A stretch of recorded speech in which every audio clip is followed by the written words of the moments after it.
우리에게 주신 하나님 말씀은 창세기 1장 6절에서 8절까지의 말씀입니다.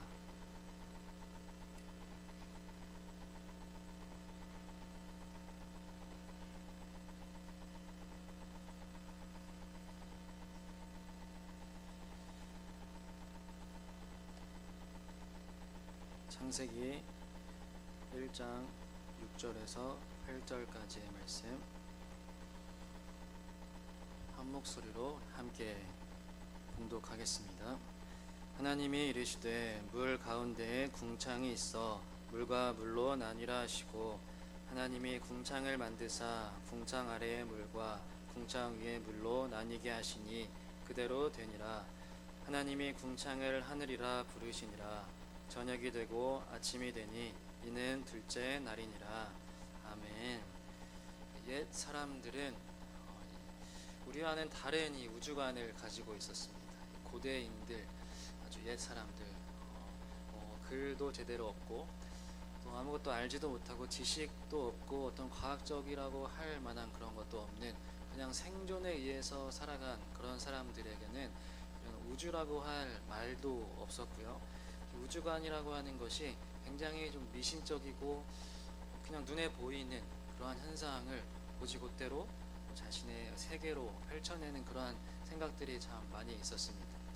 그래서 지금은 우리가 과학을 배우고 지금은 우리가 지식을 많이 갖추고 있어서 우주가 어떻게 생겼는지 또 지구가 어떻게 생겼는지 또 지구가 동그란지 또 해는 가만히 있고 우리 지구가 돈을 돌고 있는 것도 다 알고 있고요.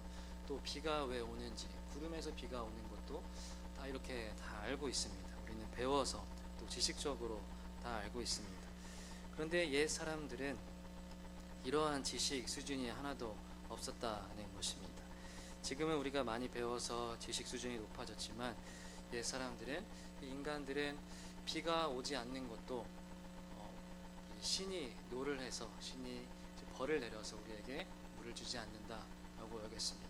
저희가 어릴 때는 이 비가 오는 것이 하나님이 볼일을 보는 것이다라고 이렇게 생각한 적도 있습니다. 물론 장난이지만 또 눈이 오는 것도 또 그렇게 친구들과 장난을 하기도 했고요. 그러한 것처럼 사람들은 미신적인 것들을 되게 많이 생각하게 되었고 또 지식적인 것이 하나도 없었습니다. 그래서 옛사람 지금 우리 시대 사람들도 많이 그러한 모습들이 많이 있죠. 비가 오지 않아서 이 유한한 인간이 무능력한 인간이 또 우리 강릉에도 사람들이 하는 것도 이제 기우제를 드리는 것들 천지신명께 이렇게 기우제를 드리는 것이 인간이 할 수 있는 최선의 노력이다는 것이죠. 비가 오지 않을 때 인간이 할 수 있는 것은 비를 내리게 하는 것이 아니라 이제 비가 오도록 비는 것입니다. 그렇게 무능력한 인간이 할 수 있는 것입니다. 이렇게 인간은 지식도 없고 참 과학적이지도 않고 그런데요. 그래서 옛날 사람들은 이 고대 근동의 사람들은 우주에 대해서 생각할 때 과학적인 지식이나 이런 것이 없다 보니까 이렇게 땅이 있고요. 그 우주관을 보면 이렇게 생겼습니다. 이렇게 땅이 있고 또 그 밑에는 지하 세계가 있고 또 땅을 받치는 기둥들이 있었습니다. 무엇에 받쳐졌는지 그들은 알지 못했겠지만 어쨌든 그렇게 땅이 있고 땅에 기둥들이 있고 그 밑에는 물이 있고 물로 이렇게 감싸져 있다라고 생각을 했습니다. 그리고 산이 이렇게 기둥이 되어서 산이 하늘을 받치고 있다, 하늘을 버티고 있다라고 생각을 했습니다. 그래서 하늘도 딱딱한 것으로 여겨서 하늘에 이렇게 해도 매달려 있고 또 달도 매달려 있고 별도 매달려 있어서 이렇게 왔다 갔다 한다라고 생각을 했습니다. 이렇게 하늘도 이렇게 딱딱한 것으로 여겼습니다. 그래서 오늘 성경에서 궁창이라고 하는 것도 이 라키아라고 하는데요. 이 라키아라고 하는 것은 이 쇳덩어리를 망치로 세게 때려서 딱 펼쳐내는 것을 의미를 합니다.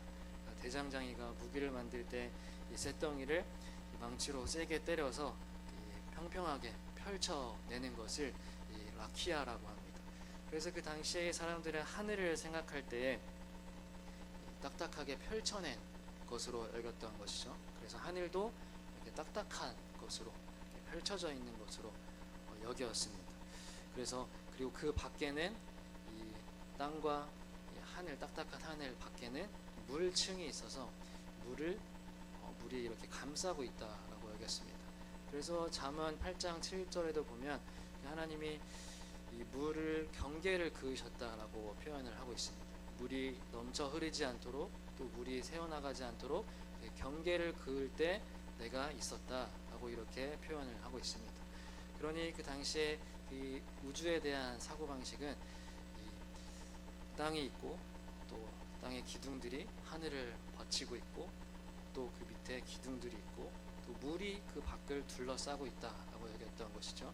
그래서 하늘 문이 열려야 하늘에 있는 물층에서 물띠에서 물이 쏟아져 내려서 비가 왔다라고 여겼습니다. 그래서 하나님이 문을 열어주셔야, 하늘 문을 열어주셔야, 하늘의 창문을 열어주셔야 비가 쏟아졌다라고 여겼습니다. 그것이 이제 물층이라고 하는 것이죠. 그래서 이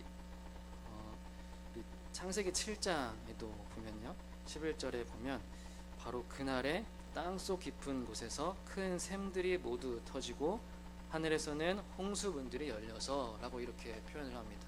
그러니까 홍수의 심판이 있을 때에도 하늘의 문이 열려서 하늘의 그 하늘문이 열려서 이 물이 쏟아져 나오고 또 땅속에 있었던 그 물도 다 샘이 터져서 이렇게 온 세상을 물로 뒤덮었다라고 그 노아의 홍수 심판을 그렇게 이야기하고 있습니다. 그리고 그 모든 것 위에, 저 하늘 위에 이렇게 천상의 세계가 있었는데요, 그곳에 천사와 하나님이 계셨다라고 이렇게 여겼습니다. 그래서 바울도 그렇게 여겼는데요, 고린도후서 12장에 보면 바울은 이 셋째 하늘에 대해서 설명을 합니다. 바울이 자신의 삶을 간증하면서, 자신이 경험한 것을 간증을 하면서 자신의 몸인지 영인지 알 수 없는 상태로 하나님께서 자신을 이끌어내셔서 저 셋째 하늘로 데려가셨다. 그 곳은 말로 표현할 수 없는 그런 곳이었다. 나는 그 경험을 말로 표현할 수 없다라고 이렇게 셋째 하늘에 대해서 표현을 합니다. 그것은 곧 낙원이자 이 천국인 것이죠. 하나님이 계신 곳, 하나님 나라, 또 하늘이라고 할 수 있습니다. 그 셋째 하늘을 이 바울이 바라보고 아주 말로 표현할 수 없는 경험이었다. 그 천국은 말로 표현할 수 없는, 형언할 수 없는 곳이었다라고 이렇게 간증을 합니다. 그렇게 셋째 하늘에 대해서 이야기하는데, 그럼 첫째 하늘은 이 대기권이고요. 우리가 살아가고 있는, 숨 쉴 수 있고 또 새들이 날아다니는 그런 곳을 첫째 하늘이라고 하고, 또 둘째 하늘은 이 우주를 말합니다. 해와 달과 별들이 있는 이 우주가 이 둘째 하늘이고, 셋째 하늘은 이 영원한 나라, 하나님 나라, 그 천국이 있는 그 셋째 하늘이 셋째 하늘이라고 이렇게 여겼습니다. 그래서 그 바울도 그 당시에 사람들이기 때문에 또 공부도 많이 하고 수준이 있었지만 그렇게 여겼던 것입니다. 저 높은 하늘에 그 천국이 있어서 하나님이 그곳에 계신다라고 여겼습니다. 물론 그것이 환상이기도 하지만, 그러나 이것은 우리가 환상이면서 또 구약 시대에도 이렇게 지식적인 것이지만 실제로 그렇다라고 우리가 말할 수는 없습니다. 우리가 저 하늘 위에 올라가면 하나님이 그곳에 계신다라고 우리가 말할 수가 없는 것입니다. 그 천국이라고 하는 곳, 우리가 생각하는 그 천국이라고 하는 것이, 그 하나님 나라라고 하는 것이 저 우주의 어떤 한 별 또는 우주의 어떤 한 공간에 있는 것이 아니다라는 것이죠. 어떤 우리가 저 하늘, 이 대기권과 우주 밖을 벗어나서 우주 밖에 있는 그 어떤 공간이 그 하나님의 나라가 아니다라고 하는 것입니다. 그러니까 하나님의 나라, 천국, 하늘이라고 하는 것은, 하늘나라라고 하는 것은 그 어떤 장소, 물리적인 어떤 공간, 어떤 주소가 있는 장소가 아니고요, 하나님이 계신 그곳이 하늘나라이고, 하나님이 임재하시고 하나님이 다스리시는 그곳, 하나님께서 함께 하시는 그곳이 곧 하늘나라이고 천국이고 하나님 나라다라는 것입니다. 윤동주의 이 시를 보면 하늘이라는 단어가 참 많이 등장을 합니다. 윤동주의 시집의 제목도 하늘과 바람과 별과 시인데요. 이 궁창의 다른 말인 창공이라고 하는 시도 있고, 윤동주의 삶과 죽음에도 그렇고 여러 시에서 하늘이라고 하는 단어를 많이 사용했습니다. 하늘이라는 단어를 굉장히 많이 사용했습니다.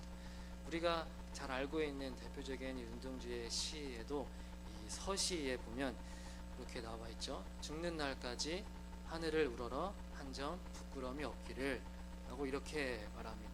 거기서도 하늘이라는 단어가 등장을 합니다. 우리가 많이 알고 있고 많은 사람들이 사랑하고 있는 이 시에도 처음에 하늘이라고 하는 단어가 등장을 합니다. 그만큼 하늘을 굉장히 좋아하고 하늘에 대해서 깊게 생각한 의미를 많이 부여한 이 시인입니다. 죽는 날까지 하늘을 우러러 한 점 부끄러움이 없기를 라는 아주 멋진 시입니다. 그러니 이 윤동주에게 있어서, 이 시인에게 있어서 하늘이라고 하는 것은 자신의 삶의 기준이라고 할 수 있고요, 자신이 삶을 살아가게 만드는 그러한 어떠한 존재라고 볼 수 있습니다.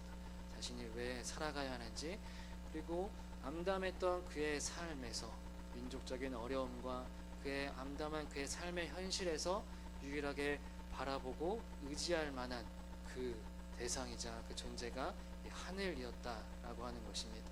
그 하늘을 바라보면서 암담한 그런 삶에서 자신의 삶을 지킬 수 없고 그 하늘의 뜻대로 살아갈 수 없는 그러한 삶 가운데서 이 시인은 하늘을 바라보면서 내가 한 점 부끄러움 없이 살기를 바라는 그런 강한 의지를 표현하고 있습니다. 그래서 이 서시는 기독교인에게 있어서 기독인의 자기 실현을 가장 상징적으로 극명하게 보여준 시입니다. 하늘의 뜻대로 그 하늘을 바라보면서 부끄러움 없이 살고자 하는 그 시인의 강한 의지가 담겨 있는 것입니다. 그러니 이 하늘은 이 순결하고 또 고결한, 가장 가치 있고 가장 높은 진리, 모든 것의 가장 높은 것을 상징하고 있는 것이죠. 그런 하늘을 바라볼 때 이 윤동주 시인에게 있어서 이 하늘은 곧 그냥 하늘이 아니라, 저 푸른 하늘이 아니라 하나님이 된다는 것입니다. 우리가 살아갈 때 하늘을 보면 참 기분이 좋습니다. 우리가 그냥 일반 사람들도 이 하늘을 바라보면 참 마음이 맑아지기도 하고, 맑은 하늘을 바라보면 또 기분이 좋아지기도 하고, 또 하늘에 따라서 또 기분이 바뀌는 사람들도 많이 있습니다. 날씨가 좋은지 안 좋은지에 따라서 기분이 바뀔 만큼 이 하늘이 우리에게 주는 영향을 끼치는 것이 참 많습니다. 여기 오면서 저도 바다를 많이 보는데요. 바다도 이 하늘에 따라서 색깔이 많이 바뀌고, 이 하늘에 따라서 이 분위기가 많이 달라지는 것을 알 수 있습니다. 하늘이 흐리면 바다도 흐리고, 또 하늘이 맑으면 바다도 굉장히 맑은 것을 볼 수가 있습니다. 그리고 우리가 이 서시에서 이 하늘을 죽는 날까지 하늘을 우러러 한 점 부끄러움이 없기를 이라고 하는 그 절 다음에 또 잎새이는 바람에도 나는 괴로워했다 라고 이렇게 나오는데요. 여기까지만 볼 건데요. 잎새이는 바람, 이 바람도 이 시인에게 있어서 어떤 신의 계시, 또 신의 목소리를 의미합니다. 이 바람과 같은 성령을 말하는 것이죠. 이 암담한 현실 가운데서 하늘의 뜻대로 살아가고자 하지만 하늘의 뜻대로 살아가지 못하는 자신의 부끄러움과 그 내면의 갈등, 그러한 갈등 속에서 이 잎새에 있는 바람과 같은 성령이 내 삶을 조명하시고 나에게 가르침을 주시고 나에게 말씀하시고 또 나를 찌르시기도 하시고 또 세미하게 말씀하시는 그 바람과 같은 성령으로 인해서 내 삶이 참 괴로웠다라고 하는 그런 고백인 것입니다. 하늘을 우러러 한 점 부끄러움 없이 살아가고자 하지만, 그렇게 살고 싶지만 그렇게 살아가지 못하는 현실 속에서 또 소극적으로 또 부끄러움을 가지고 또 여러 갈등을 가지고 또 아주 작은 그 바람과 같은 성령님의 음성에도 쉽게 찔리고 선한 양심으로 말씀하시는 그 양심에도 찔리고, 그렇게 찔림을 받으며 살아가는 자신의 모습으로 인하여서 괴로워했다라고 말을 하는 것입니다. 이렇게 앞절과 앞절의 하늘과 이 바람이 참 같은 의미가 있는 것이죠. 이렇게 이 순결한 청년의 모습을 이 시에서 볼 수가 있습니다.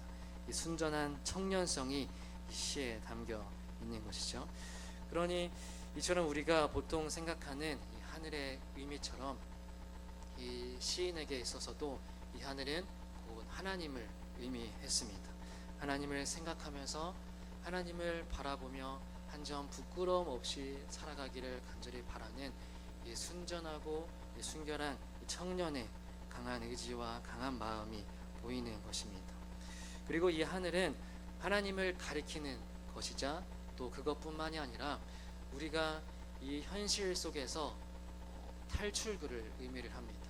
이 암담한 현실과 우리의 갈 길이 막혀 있는 그러한 상황 속에서 우리를 꺼내주고 우리를 건져낼, 그리고 우리가 유일하게 갈 곳인, 또 우리가 바라봐야 할 이 하늘, 이 탈출구를 의미하기도 합니다. 그래서 삶의 현실에서 벗어나고자 하는 현실의 이 탈출구가 곧 하늘입니다. 우리가 사방이 막혀 있고 갈 길이 없고 문제가 내 모든 것을 가로막고 있을 때 우리가 바라볼 곳은 하늘 분위기 때문입니다. 앞뒤가 막히고 또 양옆이 막히고 길이 없을 때, 해결점이 없을 때 이 시인에게 있어서도 현실을 극복하기 위해서 하늘을 바라보는 것입니다. 그래서 하늘은 우리의 막힌 현실을 또 저 하늘과 연결시켜주는 그 통로이기도 합니다. 자포자기한 상황에서 바라보는 것이 하늘이었습니다. 하늘은 삶의 모든 모순을 극복할 수 있는 가능성의 공간이자 지극히 높고 성스럽고 거룩한 지역, 그러한 공간이다는 것입니다. 그래서 하늘은 단순히 누군가 계시는 존재의 공간이 아니라 모든 사람들이 추구해야 할 그런 목적지이자 또한 이상적인 공간입니다. 그래서 하늘은 하나님이시자 또한 우리가 바라봐야 될 곳이고요, 또 우리가 마침내 이르러야 할 목적지가 된다는 것입니다. 하늘은 이 세 가지의 의미가 있는데요. 먼저는 하늘은 곧 하나님이시자, 또 우리가 바라봐야 될 곳이자, 또 우리가 마침내 이르러야 할 목적지가 된다는 것입니다. 하나님께서 이 태초에 하늘을 창조하신 이유는 하늘에 계신 우리 아버지를 바라보라는 뜻입니다. 길이 막혔을 때, 삶의 현실이 우리를 위협할 때 하늘에 계신 우리 아버지를 바라보라는 의미입니다. 우리의 삶이 막혀 있어도 하늘은 열려 있습니다. 하늘에 계신 우리 아버지는 하늘을 바라보라 라고 말씀하십니다. 우리의 유일한 탈출구도 하늘이고요, 우리의 소망도 하늘이고요, 우리의 뜻도 하늘에 있습니다. 6절에 궁창이 있어 물과 물로 나뉘라 라고 이렇게 말씀하십니다. 이 물은 사실 우리의 생명의 근원이고 우리에게 너무나 필요한 중요한 이 물질이지만, 사실 이것은 구약에서는 이 심판의 의미가 있습니다. 심판의 의미가 너무나 강렬합니다. 너무나 필요하고 꼭 있어야 되는 것이지만, 그러한 동시에 우리를 심판할 수 있는 그런 무시무시한 그런 존재가 이 물이다라는 것입니다. 그러나 태초에 하나님은 그 물을 나누시고 그 두려움을 나누시고 우리 사이에, 우리 안에 이 하늘이라고 하는 궁창을 만드셨습니다.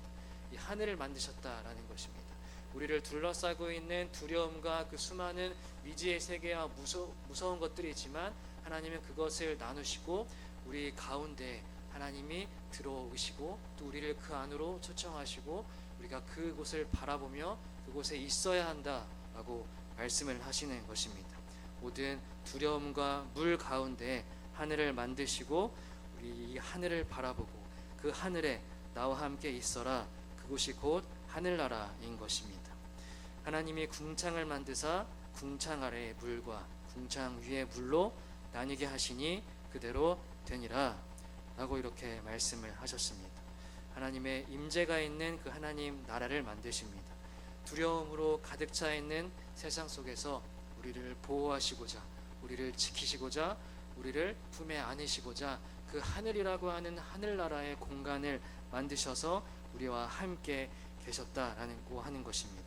우리가 본래 있어야 할 곳도 이 하늘입니다.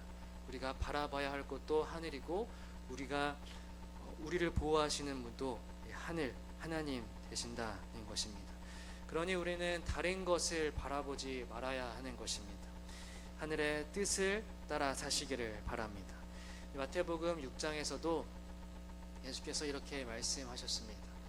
하늘에 계신 우리 아버지라고 이렇게 말씀하셨습니다. 우리 아버지는 하늘에 계신다는 것입니다. 그런데 이 하나님이 하늘에 계신다라고 하는 것은 저 높은 곳에 계신다, 저 우주에 계신다라고 하는 것이 아니라 저 높은 뜻에 거하신다라고 하는 것입니다. 이 세상에 우리의 욕심들, 우리의 기준들, 우리의 세속적인 가치들 가운데 거하시는 것이 아니라 그것을 초월하여서 그것들보다 더 높은 가치에, 더 높고 숭고한 곳에, 더 고결한 곳에, 더 높은 진리에 계신다라고 하는 것입니다. 하나님을 우리의 싸움과 우리의 갈등과 내 내면의 욕심과 내 세속적인 기준에 거하시는 분으로 생각하시면 안 되고요. 하나님은 우리의 기도 제목에 머물러 계시는 분이 아니라 그것보다 더 높은 곳에, 더 뛰어난 가치를 가지고 더 높은 진리를 가지고 그곳에 계신다라고 하는 것입니다. 그래서 우리는 우리의 삶의 문제들만 바라본다면 우리는 하늘의 뜻을 발견하기가 어렵습니다. 우리가 우리의 나의 문제와 나의 기도와 나의 소원에만 얽매여 있으면 우리는 그 하늘의 뜻, 그 높으신 하나님의 뜻을 발견하기가 어렵다는 것입니다. 우리의 삶이 비극인 이유는, 우리의 삶이 어려운 이유는 우리가 계속해서 나의 욕심과 나의 뜻과 나의 소원들만 갈구하면서 그것들만 갈망하면서 살아가기 때문인 것입니다. 하나님께서 우리에게 요구하시는 것은 하늘을 바라보고 하늘에 속한 자가 되어라 라고 하는 것입니다. 하늘의 뜻을 구하고 하늘에 있는 하나님을 바라보고 그 고결한 진리를 따라서 그 고결한 뜻을 따라서 살아가라 라고 하는 그 부르심인 것입니다. 하늘로 오라 하는 그런 부르심인 것이죠. 그래서 우리는 이 땅의 것을 추구하며 살아갈 때에 우리는 비극인 것이고 우리는 여전히 삶의 문제에 얽매여 있는 것이고요. 우리는 더욱더 높은 차원을 바라봐야 우리를 창조하신 그 하늘의 뜻과 비로소 퍼즐이 맞춰진다는 것입니다. 우리의 땅의 문제, 우리의 삶의 문제에 얽매여 있으면 우리는 우리의 창조의 목적을 발견하기가 어렵고 그 뜻에, 그 퍼즐에 맞추어 살아가기가 어렵다는 것이죠. 그래서 우리는 더욱더 고결한 존재로 더 높은 차원의 뜻으로 만들어진 하나님의 창조물이기 때문에 우리는 더 높은 뜻을 바라봐야 하고 더 높은 곳을 바라봐야 하고 더 높은 곳을 사모하며 살아갈 때에 우리는 비로소 그 뜻에 맞추어서 그 퍼즐에 맞추어서 그 창조된 목적에 맞추어서 살아갈 수 있다라고 하는 것입니다. 하늘에 있는 자는 땅의 것에 얽매여 살지 않습니다. 우리가 가끔 고민이 있을 때, 저는 가끔 고민이 있을 때 저 자신을 지구 밖으로 보냅니다. 지구 밖으로 보내서 우주의 한 공간으로 보내면 지구는 굉장히 작은 것으로 보이고 또 내가 별로 보이지도 않는 존재구나, 먼지와 같은 존재구나, 이렇게 아등바등하면서 힘들어할 필요가 없구나 라고 하는 생각을 가끔씩 하곤 합니다. 더 높은 차원에서 바라봐야 한다라는 것이죠. 우리도 우주까지 가지 않더라도 비행기만 타더라도 우리는 보이지 않는 존재들입니다. 또 높은 산에만 올라가도 우리는 보이지 않는 것들입니다. 내 삶의 문제가 잠시라도 내려놓는 그런 경험을 할 수 있는 것이죠. 이렇게 하나님은 우리를 하늘로 오라고 부르십니다. 하늘로 오라라고 부르시는 것은 우리를 죽으라고 부르시는 것이 아니라 더 높은 차원에서 생각을 하라라는 것이죠. 하늘에 속한 자가 되라라고 하는 그런 뜻이 있는 것입니다. 더 높은 진리를 따라서 더 높은 가치를 따라서 생각하는, 하늘에서 우리의 삶을 바라보고 하늘에서 하나님의 눈으로 우리의 삶을 바라보라 하는 그러한 부르심인 것입니다. 그 하늘에 거룩하시고 높으신 가치가 우리 삶에 내려와 이루어지기를 바랍니다. 하나님께서 우리에게 하늘을 우리의 마음에 창조하시기를 바랍니다. 우리 모두 하늘에 속하시기를 바랍니다. 하늘을 창조하신 하나님께서 오늘 우리에게 내가 하늘이다 라고 하시고요, 하늘을 바라보라고 하시고요, 또 마지막으로 하늘에 있으라라고 하십니다.